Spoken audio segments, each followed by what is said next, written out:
Bismillahirrahmanirrahim. Assalamualaikum warahmatullahi wabarakatuh. Alhamdulillahirabbil alamin wassalatu wassalamu ala asyrofil anbiya'i wal mursalin wa ala alihi washabihi rasulillahi ajmain. Rabbi shrah li sadri wa yassir li amri wahlul 'uqdatam min lisani yafqahu qawli. Saudara sekalian, kita bertemu kembali dan berbincang kembali berkisaran tentang perbandingan agama masih. Hari ini kita masih berbicara tentang pernyataan yang disampaikan oleh Yesus melalui Injil Barnabas. Ya, Injil Barnabas. Ya, pada video sebelumnya sudah kita bicarakan berkaitan dengan ada apa dengan Injil Barnabas. Satu pertanyaan yang kita jawab dengan ternyata fitnah terhadap Barnabas disebutkan sebagai rasul palsu atau nabi palsu, ya, sehingga tidak mau menerima atau tidak mengakui, ya, bahwasanya Injil Barnabas ini salah satu daripada kitab Alkitab yang menjadi rujukan atau referensi, itu tidak diterima begitu. Dengan alasan Barnabas sebagai nabi palsu lah, dia pembohong lah, apa segala macam lah. Padahal ada yang dia sembunyikan di balik itu, ya. Ada yang tersembunyi di balik Injil Barnabas ini di dalamnya. Pada pertemuan sebelumnya tentang Injil Barnabas ini sudah disampaikan bahwasanya berita yang disampaikan oleh Injil Barnabas, ya, adalah berkaitan dengan kerasulan Muhammad yang diakui begitu kuat dan begitu nyata di dalamnya, seperti di dalam beberapa di dalam beberapa ayat gitu ya kemarin tuh. Ada ayat yang ke-96, ada yang 39, ada yang 102 begitu. Bahkan ya ada beberapa ayat lah pada video sebelumnya, silakan ditonton video sebelumnya, sudah saya sampaikan dan sudah di-share, sudah disebutkan pernyataan tentang kerasulan Muhammad yang diakui. Bahkan Yesus sendiri menyatakan Muhammad adalah seorang Rasulullah SAW atau seorang nabi utusan Allah. Nah, berkaitan pada hari ini, saudara sekalian, saya akan membicarakan tentang apa yang dinyatakan oleh Injil Barnabas nanti di dalam yang pertama sekali ini, bab pertama atau halaman pertama sekali dalam Injil Barnabas ini. Ya, nanti akan kita ayat yang akan kita bicarakan di dalam Injil Barnabas ini. Namun sebelumnya izinkan saya untuk menyampaikan terlebih dahulu apa yang Allah peringatkan di dalam surat Maryam, ya, ayat ke-88 sampai 92. Bunyi ayatnya begini. Bismillahirrahmanirrahim. Wa qalat takhadhar rahmanu walada. Laqad ji'tum syai'an adda. Takadis samawatu yatafattarna minhu wa tanshaqqul ardu wa tahirrul jibalu huda. An da'u lirrahmani walada wa ma yanbaghi lirrahmani an yattakhidha walada. Shadaqallahul azim. Arti ayatnya, dan mereka berkata, Tuhan yang Maha Pemurah mengambil atau mempunyai anak. Ini pengakuan mereka. Siapa mereka? Tentunya orang-orang yang menganggap Allah memiliki anak. Gitu ya.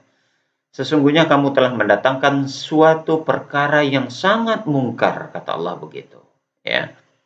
Hampir-hampir langit itu pecah karena ucapan itu. Dan bumi belah. Dan gunung-gunung runtuh. Karena mereka mendakwakan Allah yang Maha Pemurah itu mempunyai anak. Dan tidak layak bagi Tuhan yang Maha Pemurah mempunyai atau mengambil anak. Itu Maryam ayat 88 sampai 92. Suatu berita yang berita kemungkaran. Nah, begitu itu bahasanya. Kalau simpelnya, ayat ini menjelaskan bahwasanya pemahaman atau pengakuan Allah memiliki anak itu suatu berita yang mungkar. Selain dari apa yang disampaikan di dalam surat Maryam ini, di dalam yang lebih kuatnya lagi ada di dalam surat Al-Ikhlas itu, qul huwallahu ahad, Allah samad, lam yalid wa lam yulad. Allah tidak beranak dan tidak diperanakkan. Artinya Allah tidak punya keturunan, Allah tidak punya anak, dan Allah tidak punya orang tua. Begitu ya. Nah, penegasan itu merupakan penguatan dari Maryam ayat 88 sampai 92 ini. Itu sebagai catatannya, saudara. Lalu yang seperti yang saya sampaikan tadi, yang menjadi titik pembicaraan kita justru ada dalam Injil Barnabas ini. Tulisan ini ada di halaman pertama sekali dari Injil Barnabas. Kelihatan? Kelihatan ya. Semoga kelihatan. Semoga terlihat. Ya. Nah, itu. Jadi di halaman pertama sekali, saudara bisa juga ikut baca di situ. Injil yang benar dari Yesus yang bernama Al-Masih, the Christ, adalah seorang nabi baru, ya, diutus oleh Allah ke dunia sesuai dengan uraian Barnabas, sahabat apostilnya. Jadi di sini dikatakan bahwasanya seorang sahabat, siapa sahabat itu? Diperkuat di dalam penjelasan di bawahnya. Barnabas itu adalah seorang sahabat Yesus dari Nazaret. Nazaret ini kita tahu suatu kota sebelah utara dari Israel itu sendiri, di mana tempat Yesus dibesarkan. Ya, jadi di sini pengakuan dari Yesus sendiri adalah pernyataan atau kabar yang disampaikan. Yesus atau Barnabas itu adalah sahabat Yesus dari Nazaret. Ini mengindikasikan Barnabas adalah murid Yesus. Jadi kalau ada menyatakan bahwa Injil Barnabas itu sendiri baru ditemukan di abad ke-16. Iya, itu ditemukan naskah yang telah dimusnahkan. Yang sebelumnya telah dimusnahkan, ternyata di awal di sekitar abad ke-16 itu naskah ada ditemukan tentang naskah Injil Barnabas. Kemudian dibukukan dan dikembangkan oleh para ahli waktu itu. Maka sampai sekarang ini salah satunya nih. Salah satunya diterjemahkan dalam bahasa Indonesia, Barnabas, Injil Barnabas itu. Ya. Kita lanjut dulu. Barnabas, seorang sahabat Yesus dari Nazaret.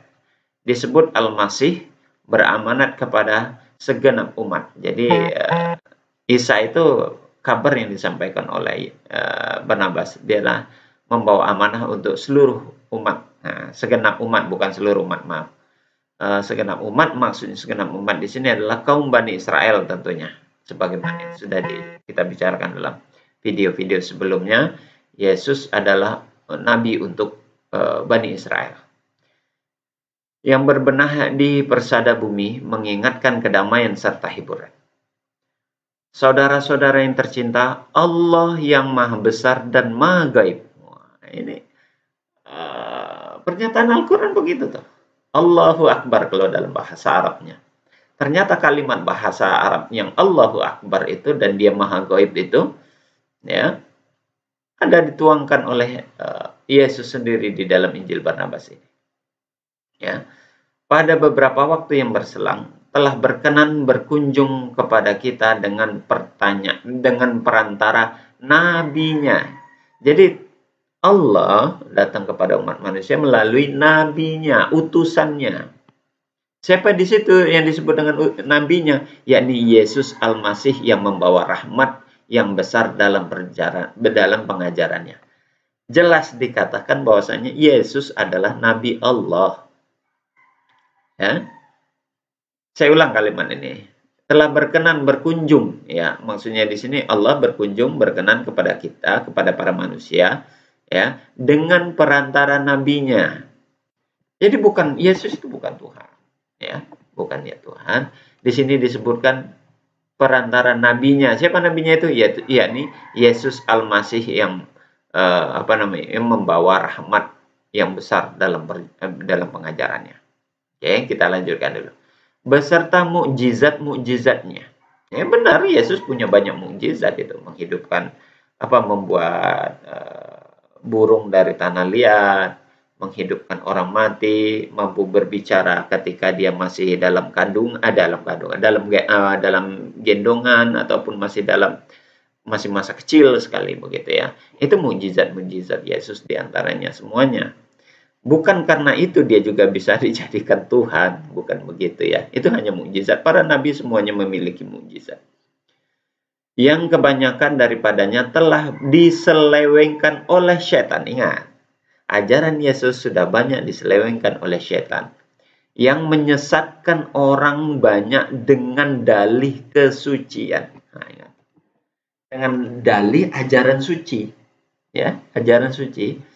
Ya, dia menyelewengkan ajaran-ajaran Yesus, begitu loh. Ini peringatan yang sudah disampaikan oleh Barnabas, bahwasanya ajaran Yesus itu diselewengkan. Apa saja yang diselewengkan itu kita lihat di sini. Sembari menyebutkan dengan dogma-dogma yang durhaka, kita lihat. Ajaran-ajarannya penuh dengan dogma. Penuh dengan doktrin-doktrin. Nah, itu penuh dengan dogma dan penuh dengan doktrin. Bahkan tidak sesuai dengan konteks Injil aslinya.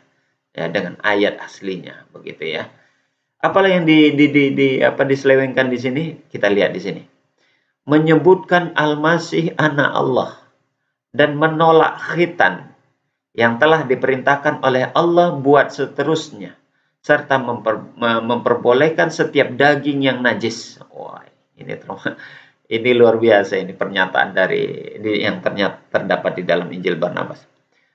Ada 3, saudara sekalian, ada 3 ajaran yang telah diselewengkan yang secara nyata dalam dogma ajaran yang dibawa oleh Yesus itu sendiri, dan ada yang menyelewengkan. Apa yang diselewengkan? Tadi pertama di sini disebutkan Al-Masih anak Allah. Jadi diselewengkan di sini Allah diyakini dalam ajaran tersebut memiliki anak yang bernama Al-Masih. Ya, siapa lagi Al-Masih selain Isa atau Yesus? Penyelewengan. Dalam Barnabas itu dikatakan ajaran Isa atau Yesus dianggap sebagai anak Tuhan itu adalah menyesatkan. Dalam Injil Barnabas ini dikatakan begitu, ya. Ini dogma-dogma menyesatkan. Ya. Doktrin-doktrin menyesatkan yang mengabarkan adalah Allah mempunyai anak. Itu yang pertama. Yang kedua, menolak khitan. Ya, ini tentang khitan dalam perspektif Al-Quran dan hadis sudah saya sampaikan bahwasanya ternyata Yesus khitan. Dia mengajarkan khitan. Ya, Abraham khitan, Ishak khitan, Ismail khitan. Ya. Anak-anak Nabi Ibrahim itu semuanya berkhitan. Sampai ajaran Yesus pun memerintahkan untuk berkhitan. Bahkan Yesus umur 7 hari, dia sudah berkhitan. Ya. Kenapa tiba-tiba belakangan khitan itu dihapuskan setelah Paulus memberikan ajaran?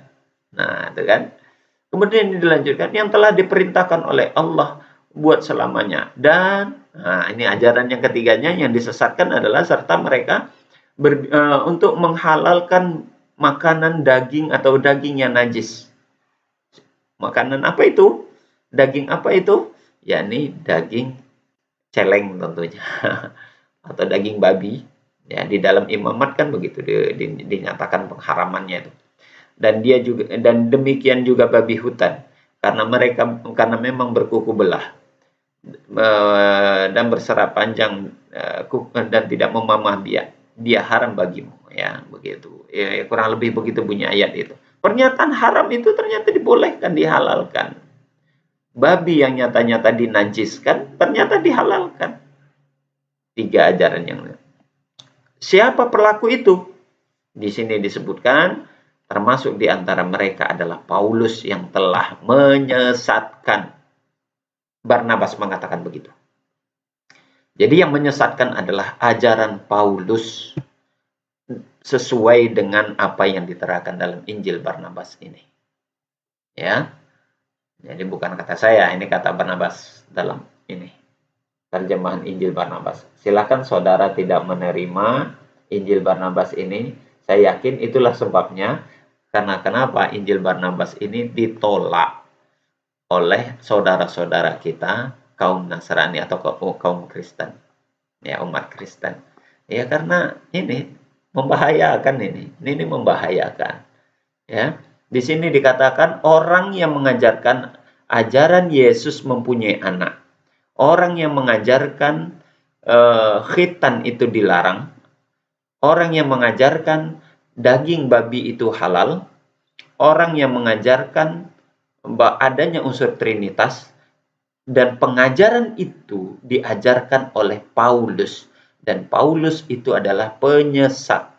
Silakan dibuka di Injil Barnabas, ya, masih pada bab pertama di bagian ayat yang ke-10-nya itu. Ya, tentang ini tiadalah saya bicara tanpa kesedihan. Justru itulah yang menyebabkan mengapa saya menuliskan kebenaran yang saya ketahui dan saya dengarkan. Itu kata Barnabas. Jadi Barnabas mendengar langsung pernyataan dari Yesus bahwasanya Paulus telah menyesatkan manusia dengan ajaran yang dibawa itu. Dan Barnabas harusnya sekali lagi saudara-saudara kita yang beragama Kristen berterima kasih kepada Barnabas karena dia sudah mengingatkan bahwasanya ajarannya sudah telah disesatkan oleh Paulus. Harusnya berterima kasih tuh. Bukan malah dihujat dan dituduh dia sebagai nabi palsu. Kita lanjut dulu ayat ini. Selama saya dalam bercampur gaul dengan Al-Masih, ingat, Barnabas itu bercampur atau bergaul atau bergaul dengan Al-Masih itu sangat lama. Karena dia memang sahabat Isa atau sahabat Yesus. Jadi Barnabas adalah sahabat Yesus, ya. Jadi tidak benar kalau dia dikatakan pembohong, itu tidak benar, ya. Supaya kamu semua selamat dan jangan disesatkan oleh setan. Kata-kata setan ini nih, ke Paulus tadi nih, ya. Serta binasa dari pengadilan Allah. Oleh karena itu, berhati-hatilah terhadap setiap orang yang menyampaikan kabar. Nah, ingat ya. Saya ulang. Oleh karena itu, berhati-hatilah terhadap setiap orang yang menyampaikan perkabaran padamu semua suatu dogma baru yang bertentangan dengan saya tulis ini, dengan yang saya tulis ini. Maksudnya dengan apa yang ada di Injil Barnabas ini. Sehingga kamu selamat selama-lamanya. Ingat, ajaran-ajaran yang di luar itu, yang menyatakan seperti yang di atas itu tadi, perlu berhati-hati. Barnabas ini justru mengingatkan agar manusia selamat dari jalan yang benar, tidak terbawa dengan ajaran Paulus yang menyesatkan.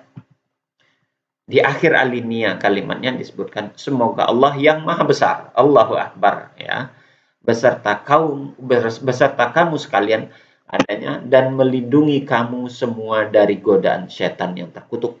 Wah. Jadi auzubillahi minasyaitonir rajim. Nah, itu. Serta terhindar dari segala macam dosa. Amin. Ya, luar biasa apa yang disampaikan oleh Barnabas ini di dalam Injilnya ini. Ya, perlu kita cermati secara seksama itu. Jadi saudara sekalian, Paulus yang menyebarkan kesesatan, Paulus yang mengajarkan tentang penyelewengan terhadap ajaran yang dibawa oleh Yesus. Penyelewengan dan penyesatan itu, kabar berita itu bukan fitnah, bukan omong kosong. Ini buktinya ada di dalam Injil Barnabas. Saudara menuduh Barnabas sebagai pembohong, ternyata justru Pauluslah pembohong di dalam hal ini. Begitu saudara, dan peringatan Yesus terhadap seluruh, khususnya saudara-saudaraku yang beragama Kristen, lihat di Matius pasal 15 ayat 3. Tetapi jawab Yesus kepada mereka, mengapa kamu pun melanggar perintah Allah demi adat istiadat nenek moyangmu? Matius pasal 15 ayat 8, 9, dan 14. Bangsa ini memuliakan aku dengan bibirnya, padahal hatinya jauh daripadaku. Percuma mereka beribadah kepadaku. Sedangkan ajaran yang mereka ajarkan ialah perintah manusia. Maksudnya perintah Paulus tadi itu, ya. Biarkanlah mereka itu Mereka orang buta yang menuntun orang buta. Jika orang buta menuntun orang buta, pasti keduanya jatuh ke dalam lubang. Lubang kesesatan tentunya. Itu yang disampaikan oleh Barnabas tadi. Matius 7 pasal 21. Bukan setiap orang yang berseru kepadaku, Tuhan, Tuhan, akan masuk ke dalam kerajaan surga, melainkan dia melakukan kehendak Bapakku di surga. Orang yang mempertuhankan Yesus tidak masuk surga. Menurut Matius pasal 7 ayat 21. Demikian saudara, bincang-bincang kita pada hari ini. Semoga ini bermanfaat dan menambah wawasan kita semua. Subhanakallahumma wa bihamdika asyhadu an la ilaha illa anta astaghfiruka wa atubu ilaik. Assalamualaikum warahmatullahi wabarakatuh.